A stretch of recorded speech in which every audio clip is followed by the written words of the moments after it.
Basic structure समझेंगे website का क्या है। मैंने 3 फाइलें यहाँ पर बनाई थी, CSS, जावास्क्रिप्ट और HTML। अभी हम HTML पे फोकस कर रहे हैं, तो आप लोग बिल्कुल भी इस बात की टेंशन मत लेना कि ये 2 फाइल्स के अंदर क्या है, CSS के अंदर और JS के अंदर। अभी हम पूरी HTML पे फोकस कर रहे हैं। अब यहाँ पर एक बात आप लोगों को बताना चाहूंगा कि कंट्रोल दबा के मैं स्क्रॉल कर रहा हूँ तो जूम इन जूम आउट हो जा रहा है, क्योंकि मैंने अपनी सेटिंग चेंज करी थी। ये सब पिछले वीडियो में मैंने आप लोगों को बता दिया है, ठीक है। तो अब हम लोग करेंगे क्या, इसको समझेंगे। मैं अगर इसको मिटा दूं कुछ इस तरह से और यहाँ पर सिर्फ ये लिखूं, तो यहाँ पर आप लोग देख रहे हो एमेट एब्रीविएशन लिख के आ गया है। और अगर मैं इसको सेलेक्ट कर लूं, यानी कि ये फर्स्ट वाले ऑप्शन को, ये जो एक्सक्लेमेशन मार्क है, इसको सेलेक्ट कर लूं, ये देखो क्या हुआ, इसने मुझे ऑटोमेटिकली HTML की बॉयलर प्लेट दे दी। और ये जो बॉयलर प्लेट है वो क्या है, ये वो कोड है जो कि मुझे लिखना पड़ता है एक HTML फाइल को बनाने के लिए। अब इस कोड को समझते हैं, आप में से कई लोग जो है सोचेंगे कि ये क्या है, इतना ये तो समझ ही नहीं आ रहा है, बट मैं आप लोगों को यहाँ पर समझाऊंगा। सबसे पहले डॉक टाइप HTML, ये डॉक टाइप HTML क्या है इसको समझ लेते हैं। तो ये जो डॉक टाइप HTML है, इसका मतलब है कि ये जो डॉक्यूमेंट है ये एक HTML डॉक्यूमेंट है, यानी कि जो ब्राउजर है उसको हम बता रहे हैं पहले से कि एक HTML डॉक्यूमेंट है। अब आप लोग कहेंगे कि सिर्फ HTML डॉक्यूमेंट होता है, तो अगर आप लोग सर्च करें types of documents browser can understand, ठीक है, तो अलग अलग तरह के डॉक्यूमेंट्स हैं जो कि ब्राउजर जो है वो आपको व्यू करके दे सकता है। जैसे XHTML है, तो मैं यहाँ पर लिखता हूँ XHTML, और उसी के साथ साथ आपके अलग अलग तरह के डॉक्यूमेंट टाइप्स होते हैं। बस अभी आप इतना समझ लो कि ब्राउजर बहुत सारे टाइप समझता है, लेकिन जो HTML है वो सबसे ज्यादा मोस्टली यूज और मोस्ट कॉमनली यूज जो टाइप है वो है। तो हम बता रहे हैं बेसिकली ब्राउजर को कि एक HTML फाइल है, ठीक है, तो डॉक टाइप इज HTML। तो ये यहाँ पर हमने लगाया इसलिए। इसके बाद हम अपना HTML टैग स्टार्ट करते हैं। ये टैग क्या चीज होती है इसके बारे में बात करता हूँ। देखो, टैग कुछ ऐसा समझ लो कि हम जब ओपन करते हैं तो हमें क्लोज भी करना पड़ता है। तो HTML मैंने यहाँ पर ओपन किया और ये HTML यहाँ पर क्लोज हो रहा है। ओपन करने का क्या तरीका है, इसको मैंने एंगुलर ब्रैकेट लगाया ऐसे, और उसके बाद मैंने HTML lang is equal to en लिख दिया, यानी कि मैंने टैग का नाम लिखा HTML। इसके बाद मैंने इसको एक एट्रीब्यूट दिया, यानी कि lang नामक एट्रीब्यूट दिया। मैंने कहा कि लैंग्वेज इंग्लिश है, ठीक है, ये मैंने यहाँ पर लिखा और उसके बाद मैंने इसको बंद कर दिया। ये ओपनिंग टैग कहलाता है, ये क्लोजिंग टैग कहलाता है, ठीक है, ओपनिंग टैग, क्लोजिंग टैग, ठीक है। इसके बाद इसके अंदर होता है हेड और बॉडी। तो ये हेड रहा और ये रहा बॉडी, ठीक है। तो हेड और बॉडी हमने यहाँ पर, आप जैसे कि देख सकते हैं, हेड बॉडी दोनों हमने यहाँ पर जो है ले आए हैं।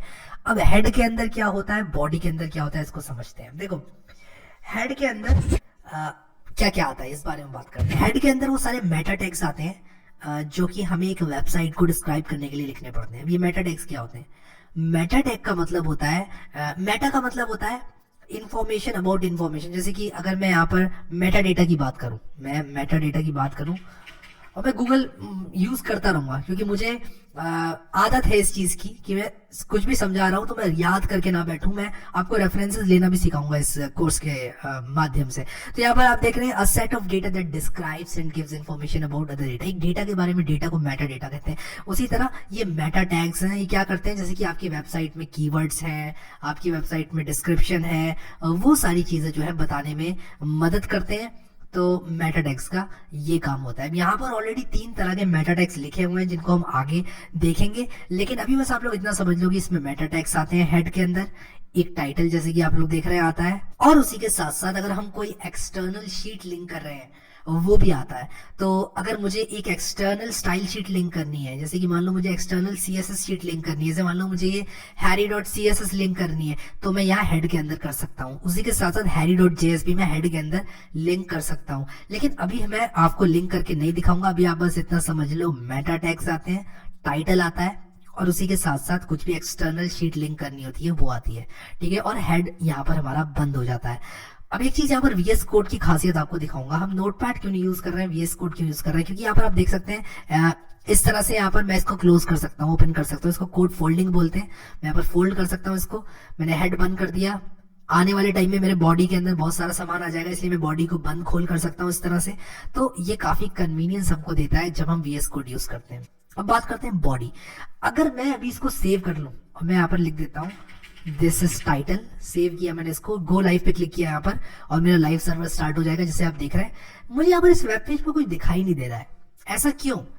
ऐसा इसलिए क्योंकि ये जो वेब पेज है इसके अंदर मैंने कुछ लिखा ही नहीं है।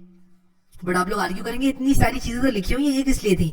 ये कंटेंट नहीं था वेब पेज का। वेब पेज का कंटेंट बॉडी के अंदर आता है। हमने यहाँ पर दिस इज टाइटल लिखा, आप लोग यहाँ पर देखो ये टाइटल यहाँ पर आ रहा है लिखकर दिस इज टाइटल।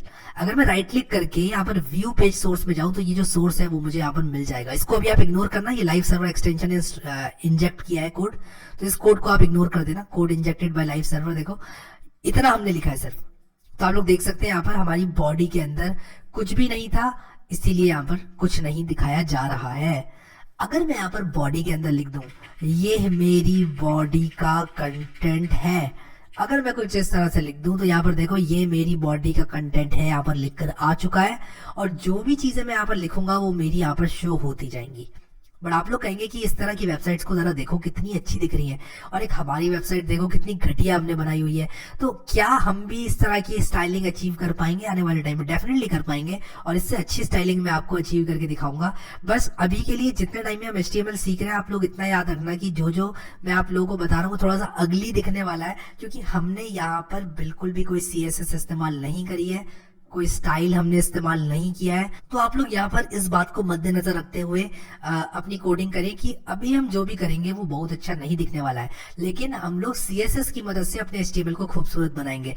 तो हमने यहाँ पर इस वीडियो में देखा कि हम लोग यहाँ पर HTML हेड और बॉडी ये तीन तरह की ये जो हमने टैग्स देखे at a very high level. Doctype सबसे पहले हम लिखते हैं एक पेज में, उसके बाद हम एक HTML टैग ओपन करते हैं, फिर हेड टैग ओपन करते हैं, फिर बॉडी टैग ओपन करते हैं। हेड के अंदर मेटा टैग्स आते हैं, टाइटल आता है और एक्सटर्नल शीट्स आती हैं। बॉडी के अंदर पूरा कंटेंट जो वेब पेज का है वो आता है, यानी कि जो वेब पेज की बॉडी है वो आती है। ये चीज हमने यहाँ पर समझी।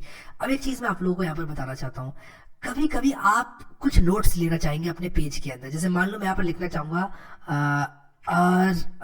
HTML code starts here.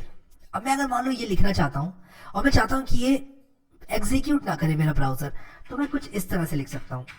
और आप लोगों को थोड़ा सा कंफ्यूजिंग ये लग सकता है, सॉरी, इसको मुझे कुछ इस तरह से लिखना पड़ेगा और डैश डैश ये। तो इसके अंदर ये ओपनिंग और ये क्लोजिंग के अंदर जो भी मैं लिखूंगा वो कमेंट के तौर पे आएगा और वो इग्नोर किया जाएगा मेरे ब्राउजर के द्वारा। तो अभी अगर मैं यहाँ पर आप लोगों को व्यू पेज सोर्स दिखाऊं तो ये कमेंट यहाँ पर ऐड हो चुका है। मैंने लगता है लाइव सर्वर बंद किया क्या? नहीं, मैं इसको ज़रा रिलोड करता हूँ और मैं जैसे इसको रिलोड करूंगा, मैंने सेव नहीं किया शायद, हाँ मैंने सेव नहीं किया, मैं सेव करूंगा जैसे ही आप लोग यहाँ पर देखो मैं इसको रिलोड करूंगा तो यहाँ पर HTML कोड स्टार्ट से लिख कर आ गया है। तो ये कमेंट होता है। कमेंट का मतलब क्या होता है? कमेंट का मतलब होता है कि अगर आप लोग कुछ भी ऐसा लिखना चाहते हैं वेब पेज के बीचों बीच जो कि आप चाहते हैं कि इग्नोर हो, तो आप लोग कमेंट के तौर पे लिख सकते हैं और उसको लिखने का ये तरीका है। तो कुछ भी नोट्स लेना चाहते हैं आप तो इस तरह से ले सकते हैं। जैसे मैं यहाँ पर मार्क कर रहा हूँ अपने इस वेब पेज में कुछ इस तरह से, ये जरूरी नहीं है लेकिन आप यहाँ पर इसका फायदा उठा सकते हैं। मैं यहाँ पर लिख रहा हूँ और हैड टैग स्टार्ट्स हियर और मैं इसको कॉपी करके यहाँ पर बॉडी टैग के ऊपर भी लिख दूंगा और बॉडी टैग स्टार्ट्स हियर। तो यहाँ पर जो है आप लोग नोट्स ले सकते हैं अपने वेब पेज के बीचों बीच जब आप कोडिंग कर रहे हैं अपनी वेबसाइट में। और कभी कभी आप लोग को नोट्स लेना बहुत ज़्यादा ज़रूरी पड़ेगा क्योंकि आप लोग आने वाले टाइम में वापस से इस वेबसाइट को चेंज करेंगे और टाइम के साथ साथ आपका कोड बहुत ज़्यादा ग्रो हो जाएगा। तो आप लोग नहीं चाहेंगे कि आपको परेशानियां हो, आप लोग बिल्कुल भी ये नहीं चाहेंगे कि आप लोग को दिक्कत हो इस बात से लेके कि क्या चीज़ आपने कहाँ पर लिखी थी, कब लिखी थी, ये क्यों लिखा था। तो वो सारी चीज़ें जो है आप लोग यहाँ पर मार्क कर सकते हैं, सिर्फ अपने लिए रेफरेंस ले सकते हैं या फिर कोई अगर मान लो किसी वेबसाइट पे 10 लोग एक साथ काम कर रहे हैं तो आप लिख सकते हैं कि आपने कोई चीज़ करी तो वो क्यों करी, इसका रीज़न लिख सकते हैं कॉमेंट में। कॉमेंट एग्जीक्यूट नहीं होगा बिल्कुल भी और कॉमेंट आप इस तरह से लिख सकते हैं। एक शॉर्टकट बताता हूँ आप लोगों को। अगर मैं यहाँ पर कॉमेंट लिखूँ, अगर मैं यहाँ पर कुछ इस तरह लिखूँ दिस इज डॉक टाइप, ठीक है, डॉक टाइप लिखा मैंने। अब मैं कंट्रोल दबा के अपने कीबोर्ड में और जो फॉरवर्ड स्लैश होता है जो हमारी राइट शिफ्ट के बराबर में फॉरवर्ड स्लैश है वो दबाऊं तो ये ऑटोमेटिकली कमेंट में कन्वर्ट हो जाता है। और मैं वापस से कंट्रोल स्लैश दबाऊं तो यहाँ पर मैं टॉगल कर सकता हूँ, जैसे कि आप देख सकते हैं this is doctype, this is doctype. तो मैं यहाँ पर अपने कमेंट को टॉगल कर सकता हूँ। टॉगल का मतलब मैं यहाँ पर अपने कमेंट, किसी लाइन को कमेंट बना सकता हूँ या बनी हुई कमेंट लाइन को कमेंट से हटा सकता हूँ, क्योंकि इसको मैनुअली टाइप करना थोड़ा मुश्किल हो जाता है। तो अगर मान लो मुझे इतना पार्ट कमेंट करना है तो मैं इसको सेलेक्ट करके ऐसे कर दूंगा और ये ऑटोमेटिकली कमेंट हो जाएगा, ठीक है। और मैं वापस से वही बटन दबाऊंगा, कंट्रोल/, बहुत इंपॉर्टेंट शॉर्टकट है अगर आप लोग कोडिंग करते हैं VS कोड में HTML की। सो आई होप कि आप लोगों को ये समझ में आ गया होगा कि एक बेसिक स्ट्रक्चर एक वेबसाइट का कैसा दिखाई देता है, और आप लोग को यहाँ पर बिल्कुल भी प्रॉब्लम नहीं आएगी समझने में। जब भी हम आगे कोडिंग करेंगे आप लोग देखेंगे कि मैं ज़्यादातर काम बॉडी के अंदर करूंगा, तो यहाँ पर आप लोगों को पता चल जाएगा कि मैंने बॉडी में क्यों करा है सारा का सारा काम, या फिर मैंने किसी एक स्पेसिफिक उसमें क्यों किया है। क्योंकि उसका रीज़न यही होगा कि जो हमारा बॉडी है उसके अंदर पूरा HTML कंटेंट आता है, और हमारा जो बाकी के टैग्स हैं उनका दूसरा पर्पस होता है, जैसे कि इस वीडियो में मैंने ऑलरेडी डिस्कस कर दिया। सो मैं यहाँ पर अपने पोर्ट 5500 को क्लिक करूंगा और यहाँ पर देखो डिस्पोजिंग करके बंद हो जाएगा और मेरा live where innovation flourishes. Subscribe now to embark on a coding journey like no other. Let's code, create, and craft the future together. I'm Aya, signing off with a single command. Happy coding, and welcome to the hub of endless possibilities.